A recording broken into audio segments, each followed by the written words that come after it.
Hey, everybody, welcome to my guest tonight. I'm Jeff Revilla, your host. I've got an amazing guest, a global change agent, author, a futurist with a focus on healthcare, and a future on human evolution. Let's hear today's theme song.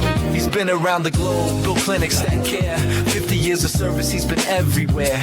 Jeffrey Hardy's got a vision so bright. Talking about the future on my guest tonight. Peace ain't just a dream, it's a plan on fire. Second evolution, time to rise higher. With Jeff Revilla at the mic, we're taking flight. Let's change the world on my guest tonight. Just tonight. Just tonight. Let's welcome Jeffrey Charles Hardy. Welcome to my guest tonight. Yay, cheers. A lot of the guests don't expect a customized intro song. How'd you like it? I kind of like that. I mean, that was pretty good. I'll have to steal it. I'll have to use it. So thank you. I'll send it to you after the show for sure. Where are you at right now? Where do you call home? Well, California, Northern California, just San Francisco area. Have you always lived in California? Is that where you were originally born? It's originally born in New York and then moved to California when I was a year and a half, and then went to college in Sacramento, and then traveled all over the world, built hospitals all over the world, did all sorts of stuff. Had a lot of fun. The world is my home. I'm a global citizen. Yes, amen. The healthcare industry, was that something you were drawn to at a young age? Is that something you studied in college? Oh, well, I was a hospital corpsman in the United States Coast Guard as a reserve, and I was a hospital corpsman trainee during the Vietnam War. So I know I don't look that old, but, I must have been 5 years old or something. But at any rate, I was taking care of guys, who were coming back from the war. And I just gravitated towards helping people and caring for people. That's what happened. Love it. When you returned, were you able to go right into practicing or administrative work? What was the focus when you returned back home? Well, it all began delivering bedpans. So I started from the bedpan up, okay? And then as I became more of a nurse, which is what a hospital corpsman is, then I gave shots and dressings and helped do a bunch of things, saving lives, you name it. And that progressed to the point where I was a low-paid clerk in a Kaiser hospital in the Bay Area here. And it progressed to the point where I was a hospital consultant helping architects design hospitals, because I had worked in hospitals. I had worked in the departments as an administrative staff person, a clerk, an emergency clerk. I knew how a emergency department should run because I'd worked there. So most architects have not worked in an emergency department, or they have not worked on a nursing unit or in a laboratory or a pharmacy or radiology, you name it. And so I ended up really, really having a very wonderful niche process in my heart. And I ended up starting my own company. I sold my company, and then I set up a nonprofit organization, and I help people build hospitals and clinics all over the world. So yeah, it all began at the bedpan up. And to date, it's over 120 hospitals. Is that kind of the number you're looking at, or is it higher than that? I don't know. I mean, that's, I say everything is a fiction until you find out the truth. So it's, yeah, I mean, especially when I was working for Columbia HCA, and Kaiser, Catholic Healthcare West. I mean, I worked for the top hospital owners. And so, yeah, you can throw a lot of hospitals on that list because I ended up either helping in a remodel or helping design a brand new hospital or just moving towards clinic development, health clinic development. So that by the time I started my own nonprofit organization, I was strictly into helping countries like Myanmar design and build a community development and health center. So it's a combination of a health center and a community development business development, you name it, so that you could help people do everything from stop smoking to whether they needed to start a brand new community program like growing plants and growing trees or growing flowers or something. it's kind of a consolidation approach to healthcare and community development. So yeah, that's where it all began. And you weren't joking about global, because we're talking Hanoi, Vietnam, Kenya. You mentioned Right. Myanmar. These are hospitals all over the place that you're helping Yes. put together and establish roots inside of communities. Yes, absolutely. And as I say, it was just my secret was I said yes to anybody who asked me a question. Hey, Hardy, do you know how to do this? And I'd say, well, I probably don't, but I'll try. And I say yes to life. And so I ended up saying yes to all these wonderful people who wanted me to help them outside the country, including Nigeria, Kenya, and yeah, Vietnam, you name it. So really, really was a very fortunate person to have ended up getting into a career that I invented. And after establishing these roots and helping establish hospitals in these communities, did you start to see gaps in what was needed to be served, or how medicine can be delivered to everybody? Was there deficiencies in the system, I guess? Well, I would use that as a segue question to what I ended up doing eventually was move towards the idea that maybe I could use my planning tools that I used to plan a healthcare facility to help the people in the world who are trying to plan what I call the second human evolution. And so what started out as using tools to be able to design a hospital, but really the tools to help people get together to design a hospital. So I wasn't an architect. I wasn't an engineer. I wasn't a doctor. I wasn't an administrator. I was the guy who got these people together and said, okay, what are we going to do? We're going to build something. Okay, what are we going to build? Why are we going to build it? Who's going to be served by all this?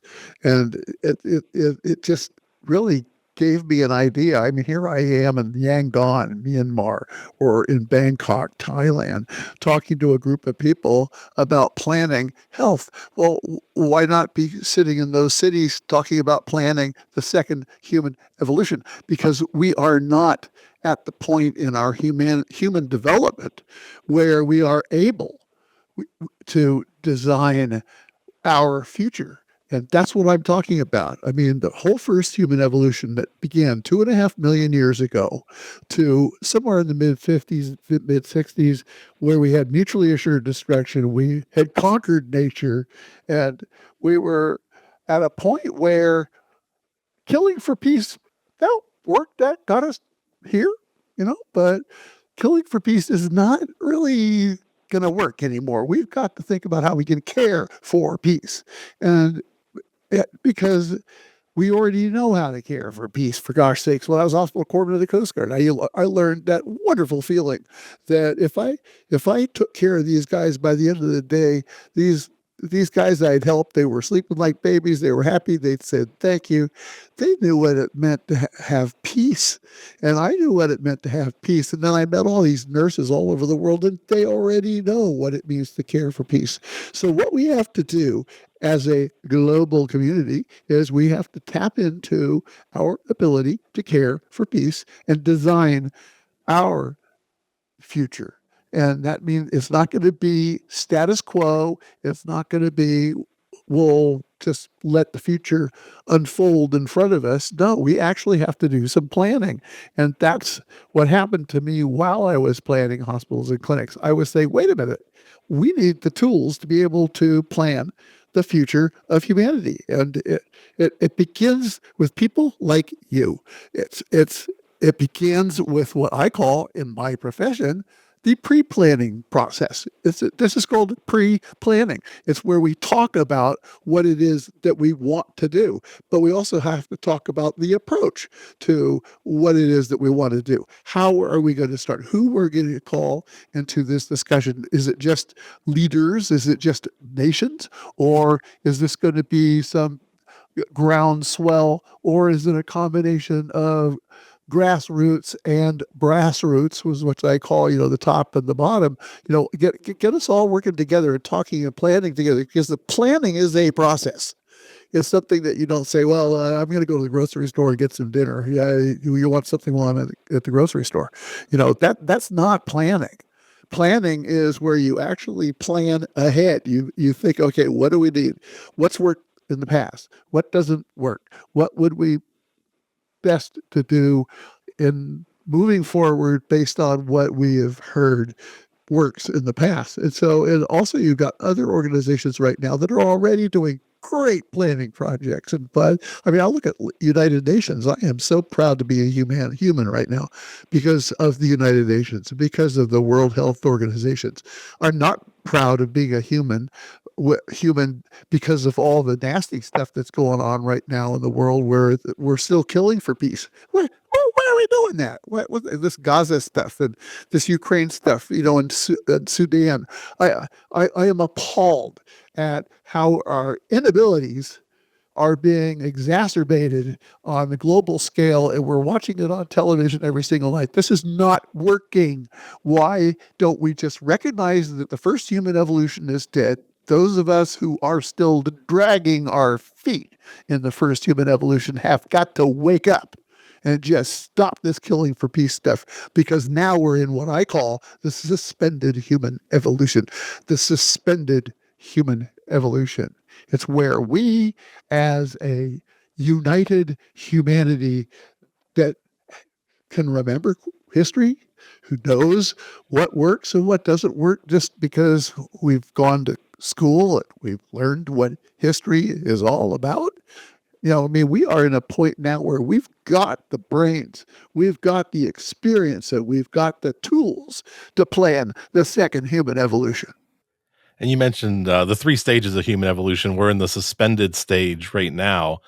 And you said if we want to get out of this, people like me are going to have to plan to get out of it. And I'm wondering, do you think we're maybe suspended now because people like me? I'll take the fall for everybody, but people like me have traded convenience and consumerism for ease of life in exchange for we've given more power than we need to the government. We've given more power to corporations. We're like, you guys run things, just keep things cheap and me fed and fat.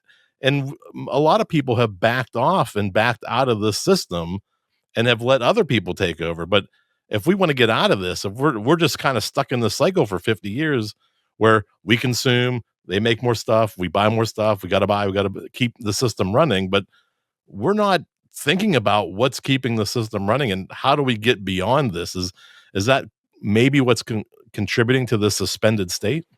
Well, yeah, and I think that the suspended state, I like you calling it that, because it is in existence. That's the state. It's the existence where, yeah, I got to fill my car up with gas. Yeah, I got to go grocery shopping. There's a certain amount of stuff that we have to do just to stay alive. So that's part of being in the suspended state. But while we are in this suspended state, this period of existential living, we need to be able to talk, discuss, okay, where are we at now? And that's what you're doing. Jeff, you're in the driver's seat for the process that has to occur. And this is the pre-planning process, because it's the discussion. Okay, what do we do? You talk to a whole bunch of different people all the time. Well, now so do I, but most of the people I talk about are in healthcare. But you talk to people all over, and so you need to be able to ask these questions and get answers from different people who can share what they think are some of the tools that we need to get to the point where we can plan the second human evolution, because we're not there yet. If you said to me, "Oh, okay, Hardy, you're in charge of planning the second human evolution," I said, "Well, number one, no, that's not what I'm going to do. I will help start the discussion, which is the pre-planning discussion."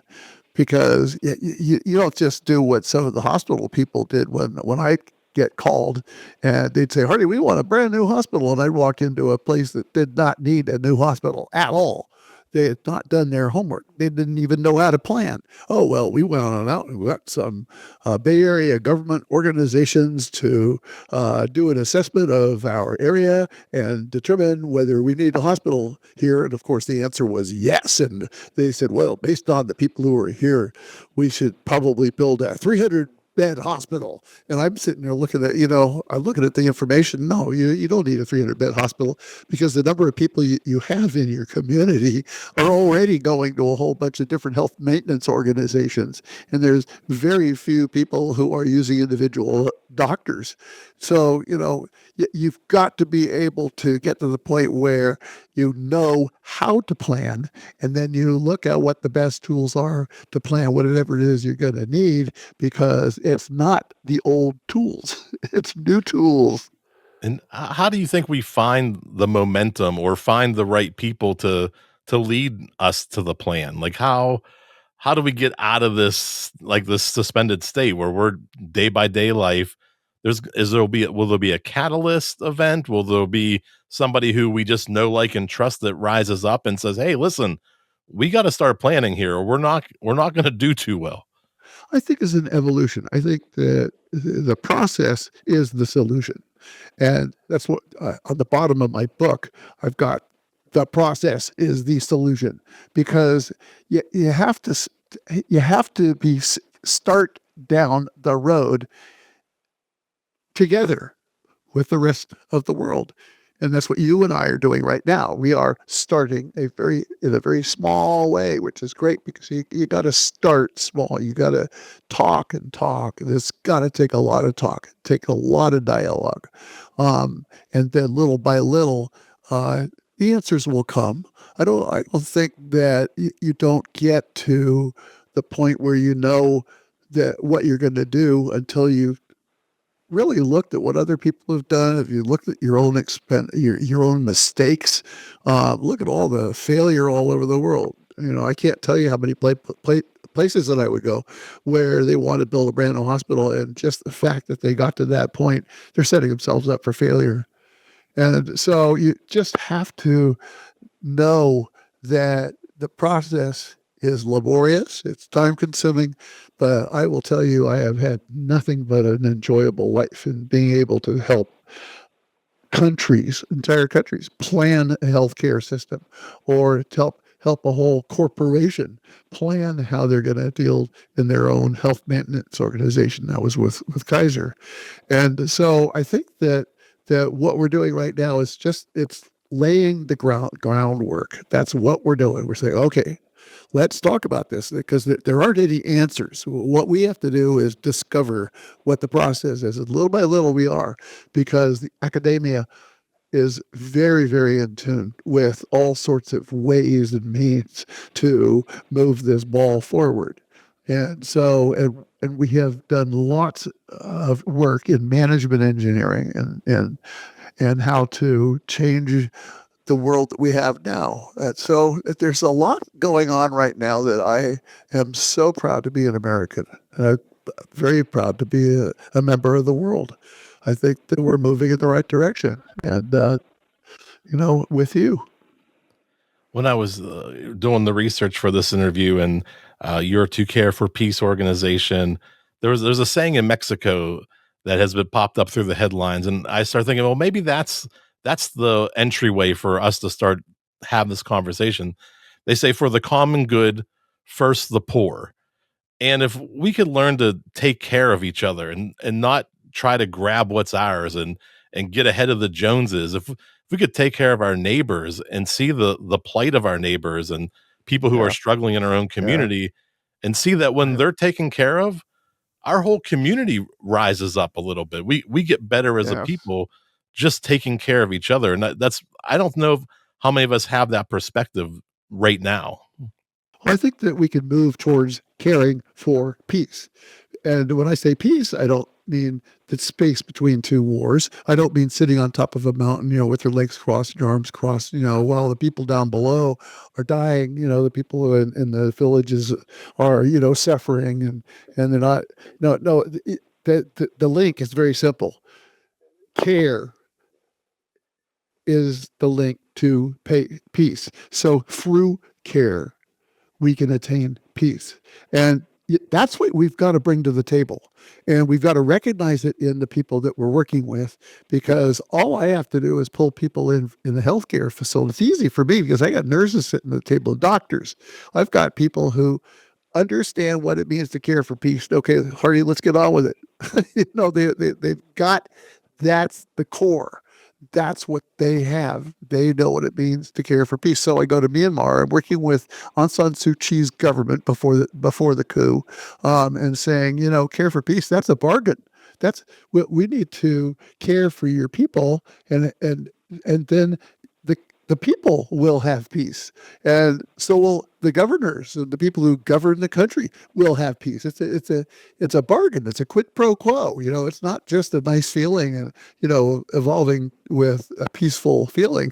Caring and people. It's a process that has a real grab to it. It's something that you could grab, you can hold on to it. You know what care for peace is. Look at a nurse and say, what does it mean to care for peace? That's which I do all the time, by the way. I'll do a little round table before my meetings and say, okay, let's have a icebreaker conversation. What does it mean to care for peace? And you could do that with what you're doing, and you'd be surprised at the commonality that you're going to get from every single person that you ask that question to. With the foundation, the Care for Peace Foundation, what are some things people can reach out to you for? What are some services they might find through the foundation?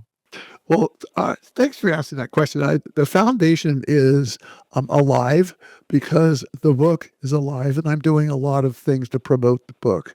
But we had to stop our process in Myanmar when the military junta came and overthrew the government. I mean, Aung San Suu Kyi is still in home arrest and probably will be until the day she dies.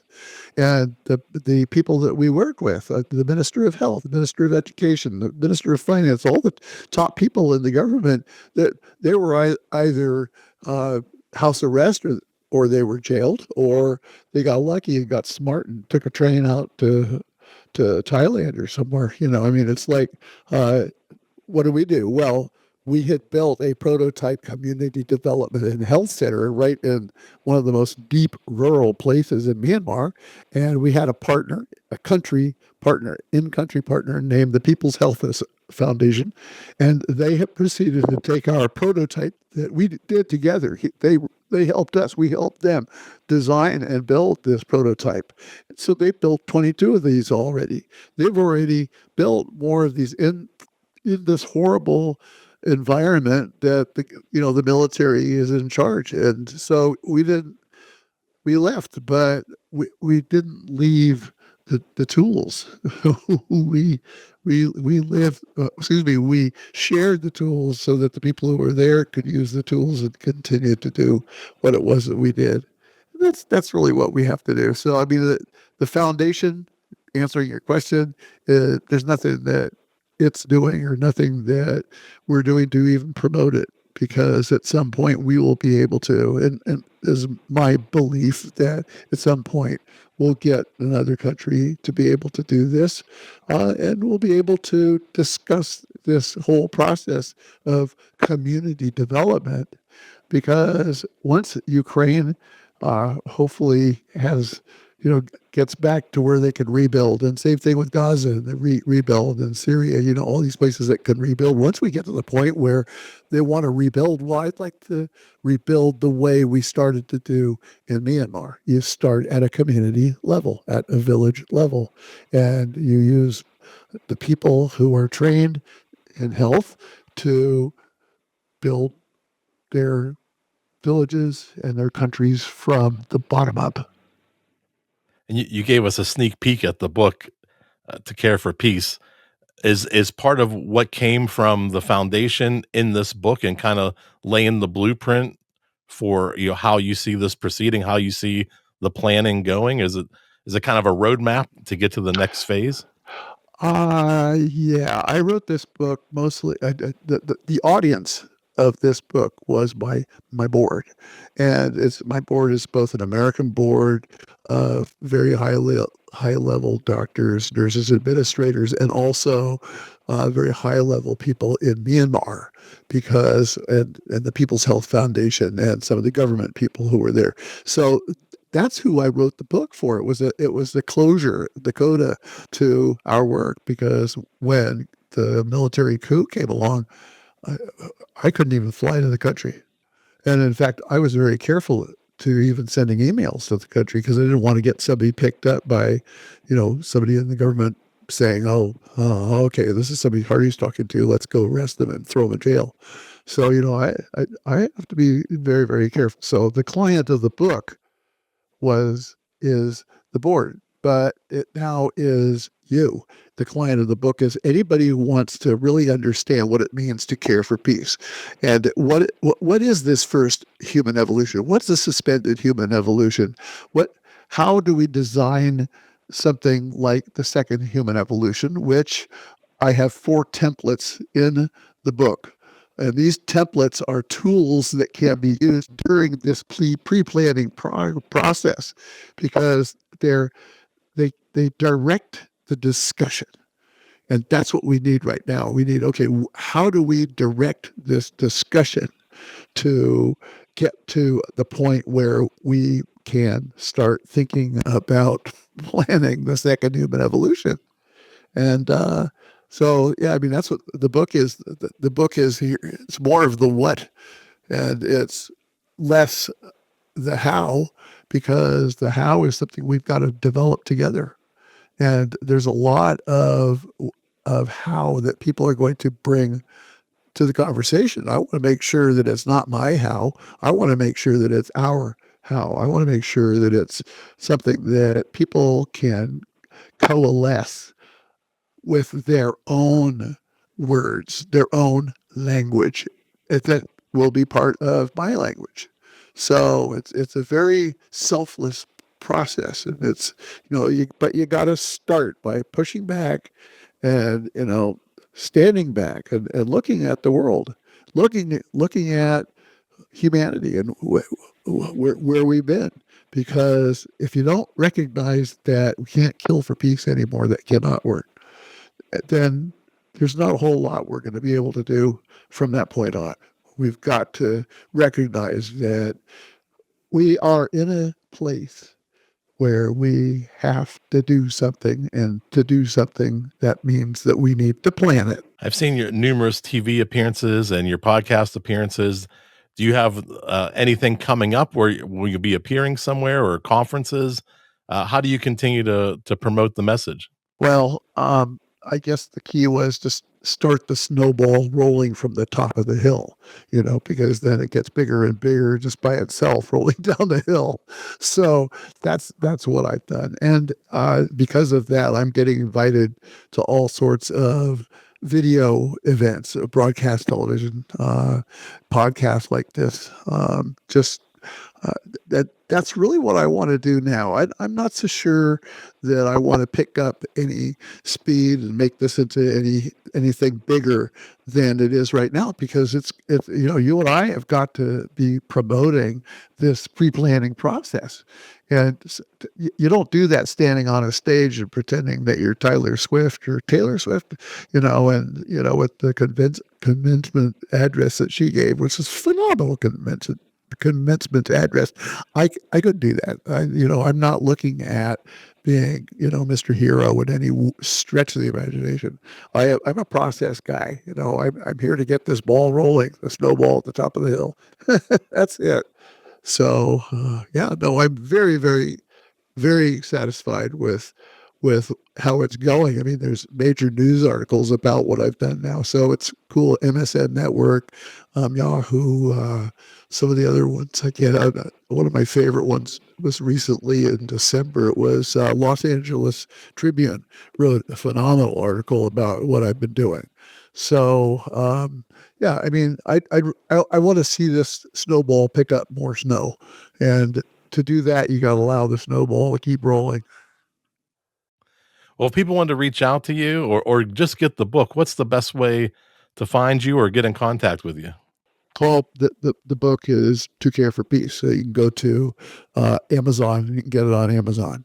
So, and then to get a hold of me, they could email me at our website, which is Jeff, that's me, Jeff, at careforpeace.com or careforpeace.org. It doesn't matter. And so I really always appreciate it if somebody could pick up a keyboard and type out a little message, or, use your thumbs, send me a message about what it is what you would think about how to move ahead in this process. I'm not looking for, this is a great idea. I'm looking at, okay, how do we move this? How can I be part of this process? So, and I'm getting a lot of feedback that is, how can I be part of this process? How do I help start this conversation? I didn't even know about this idea of, 3 levels of stages of human evolution.